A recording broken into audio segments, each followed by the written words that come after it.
Occupational हेल्थकडे जास्त वळालो. 15 वर्षांपासून काम करत आहे. त्याबरोबरच मधली प्रॅक्टिस चालू होती. पण प्रॅक्टिस करत असताना माझ्या बाजू आणि मग ते ऑटोमॅटिकली पॅशन बनत गेलं. नमस्ते, मी ॲडव्होकेट नीरा धाडगे. कोणत्याही क्षेत्रात तुमची कामगिरी वाखाणण्यासारखी असेल, इतक्या लोकांशी मी बोलतेय ना, काहीतरी रोज नवीन शिकायला मिळतं. एकमेकांना मदत करण्यासाठी तुम्ही ही कम्युनिटी जॉईन करू शकता, पुणे वुमन्स क्लब.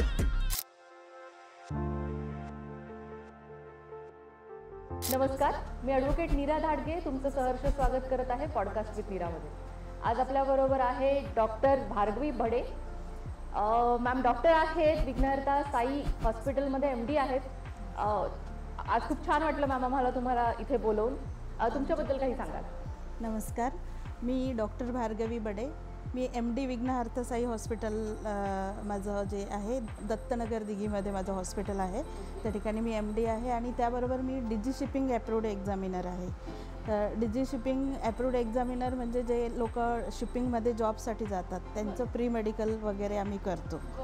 आता विघ्नहर्ता साई हॉस्पिटल आम्ही गेली 15 वर्षांपासून दत्तनगर दिघीमध्ये चालवत आहोत. तर त्या साईडचा जो इंडस्ट्रीयल झोन आहे त्यामुळे आम्ही ऑक्युपेशनल हेल्थकडे जास्त वळालो आणि as a occupational health consultant म्हणून मी गेली 15 वर्षांपासून काम करत आहे. त्याबरोबरच आज माझी CPR लेडी म्हणून ओळख आहे.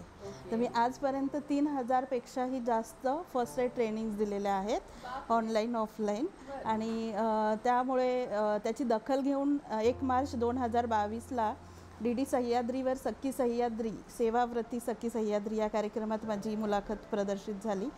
गेल्या वर्षी मला रेडिओ सिटीनी पुणे आयकॉन अवॉर्डही दिलेला आहे. आणि त्याबरोबरच MSME आणि मॅसियानी मला एक्सलन्स आयकॉन विथ इकॉनॉमिक टाइम्सच्या कोलॅबरेशनमध्ये त्यांनी मला excellence icon award in training and education पण दिलेलं आहे. बरं, खूपच मोठी कारकीर्द आहे तुमची, 15 वर्ष. हो. ओके.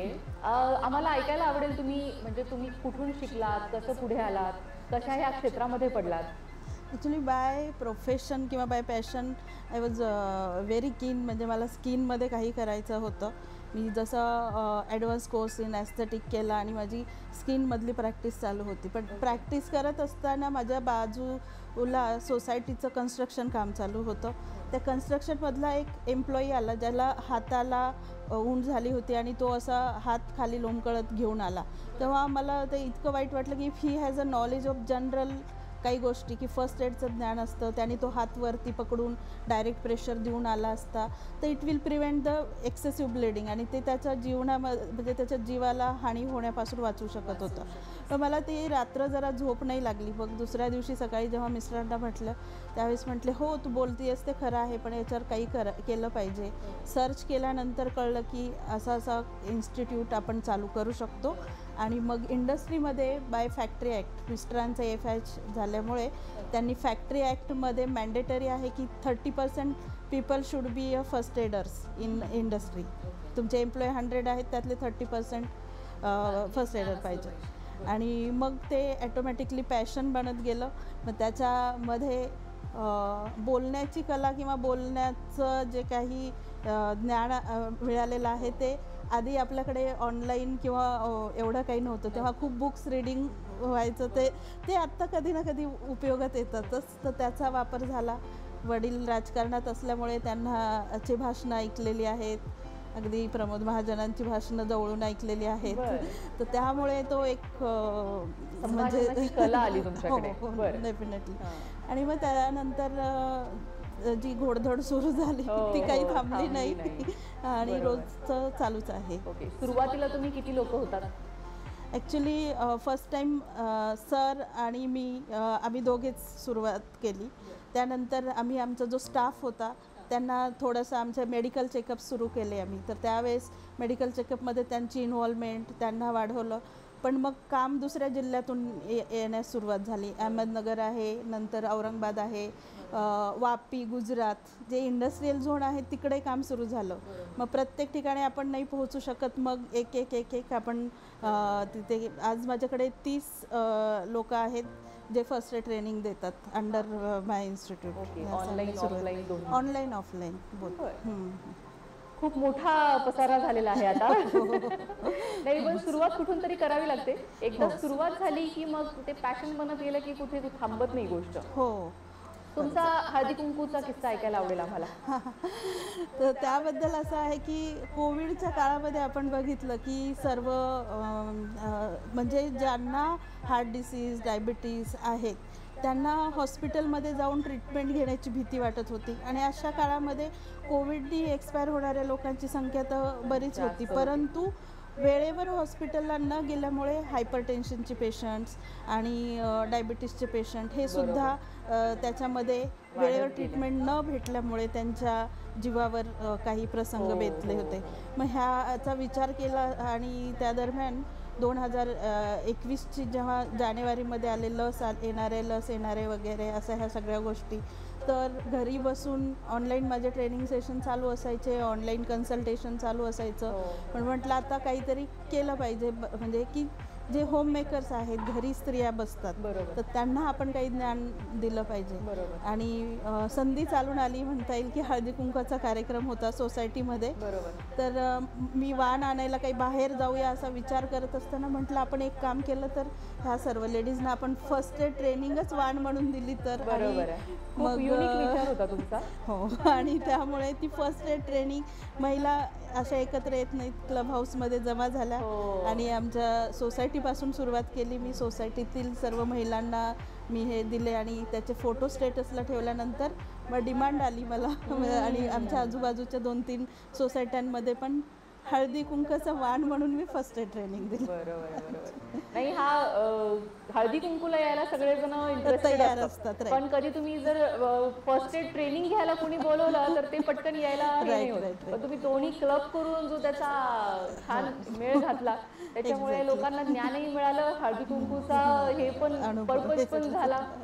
खूप छान. असं काही ना काहीतरी युनिक करत राहिलं पाहिजे, म्हणजे कसं होतं ज्ञान पण मिळतं त्याच्यामधनं आणि जे सोशल गॅदरिंग असतं त्याला काहीतरी एक हे येऊन जाते. आपण आपली परंपरा तर पूर्ण करतोच, त्याच्याबरोबर ज्ञानाची एक जोड मिळाली तर ते अजून छान होऊन जातं. एक्झॅक्टली. खूप म्हणजे मला खूप इन्स्पायरिंग वाटलं की तुम्ही हे असं सगळं प्लॅनिंग केलं आणि करायला हवं असं.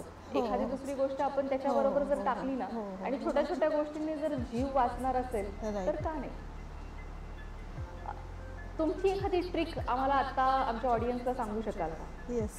आता सगळ्यात पहिले मी जेव्हा फर्स्ट एड ट्रेनिंग शिकवायला जाते तर bleeding is a very common emergency आहे ना. ब्लिडिंग हे कधीही कोणालाही कुठेही घडू शकते, घरी असताना होऊ शकते, रोड ट्रॅफिक ॲक्सिडेंटमध्ये होऊ शकते, इवन वर्किंग प्लेसमध्ये जेव्हा इंडस्ट्रियल काही आपण हॅझार्डस थिंग करतोय तर त्या ठिकाणी ब्लिडिंग होऊ शकते. पण मग ह्या ब्लिडिंगचे रूल्स आहेत. आपल्या शरीरामध्ये approximately 3.8 to 4.8 litre blood is in females and 4.8 to 5.8 litre in males. आता आउट ऑफ दॅट जर 600-700 ब्लड लॉस झाला रोड ट्रॅफिक ॲक्सिडेंटमध्ये तर due to blood loss there is a chances of death.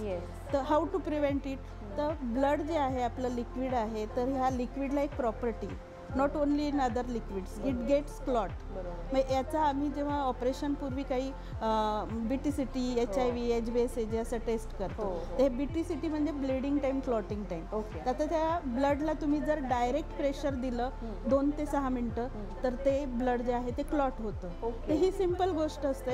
जेव्हा आपल्याला कुठे ब्लिडिंग झाले आणि आपण हात असा खाली ठेवण्यापेक्षा दुसरा रूल म्हणजे इलिव्हेट द इंज्युअर्ड पार्ट. बरोबर. म्हणजे जिथे जखम झाली तो पार्ट वर केला, त्याला डायरेक्ट प्रेशर दिलं तर आपण ते होणारी ब्लिडिंग तिथे प्रिव्हेंट करू शकतो आणि त्यामुळे होणारी हानी टाळू शकतो.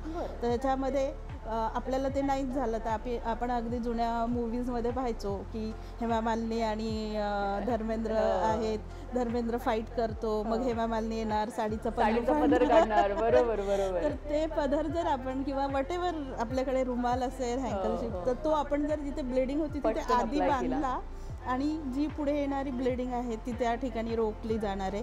तर हे 3 रूल्स आपल्याला माहीत असतील तर मेजर जे काही ब्लड लॉस होणार आहे तो आपण प्रिव्हेंट करू शकतो. And it is very easy and only knowledge can save the excessive bleeding आणि ह्या गोष्टी आहेत. नाही, खरंच छोटीशी गोष्ट आहे पण खूप वेळा लक्षात नाही येत आणि त्याच्यामुळे खूप प्रॉब्लेम होऊन जातो. राईट. छान छान. मॅम तुम्ही आज आमच्याबरोबर आलात, एवढं सगळं आमच्याबरोबर शेअर केलं. तुमची कारकीर्द खूप मोठी आहे आणि त्याच्याच बरोबर अजून पुढच्या कारकिर्दीसाठी आमच्याकडून खूप खूप खूप शुभेच्छा. डॉक्टर भार्गवी खूप साऱ्या ट्रेनिंग घेतात, ऑनलाईन ऑफलाईन घेतात. त्यांचं जे हॉस्पिटल आहे ते दिघी मध्ये आहे. कुणालाही या ट्रेनिंगची जर असं वाटत असेल की आपल्याला या आपल्या कंपनीसाठी किंवा आपल्या लोकांसाठी याची गरज आहे तर त्यांना नक्की संपर्क साधा. बाकीचे सगळ्या डिटेल्स आम्ही तुम्हाला खाली शेअर करूच. तरीही आज भार्गवी मॅम तुम्ही इथे आलात त्याच्यामुळे धन्यवाद. खरं म्हणजे नीरा मॅम, तुम्ही पण पुणे वुमेन्स क्लबसाठी हे क्रिएटिव्ह वुमेन्ससाठी जो काही प्लॅटफॉर्म दिला आहे, मी त्याबद्दल तुमचे पण आभार मानू इच्छिते की कारण वुमेन्ससाठी असं एखादं प्लॅटफॉर्म किंवा त्यांना एका जागेवर जमा करून त्यांच्यातील स्किल्स जर आपण शेअर केल्या तर it will be a big change. आणि एकमेकांसोबत आपण कनेक्ट होऊ आणि बऱ्याचशा गोष्टींची देवाणघेवाण होऊ शकते.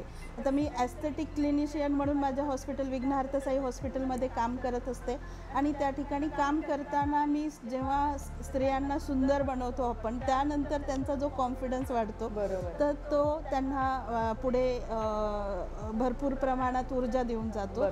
तसंच जसं हे पुणे वुमेन्स क्लबचं जे काही प्लॅटफॉर्म आहे यावर आल्यामुळे आपली जी ओळख अजून इतर स्त्रियांना होणार आहे, त्यामुळे आपला कॉन्फिडन्स वाढणार आहे, आपल्या व्यवसायाची भरभराट होणार आहे आणि स्त्रीचं काम जे आहे ते जास्तीत जास्त लोकांपर्यंत पोहोचणं, म्हणजे कुठे लिमिटेड न राहता त्याला जर असे प्लॅटफॉर्म भेटले तर निश्चितच अजून खूप वाटा मिळतील आणि सगळ्यांना याचा फायदा होईल.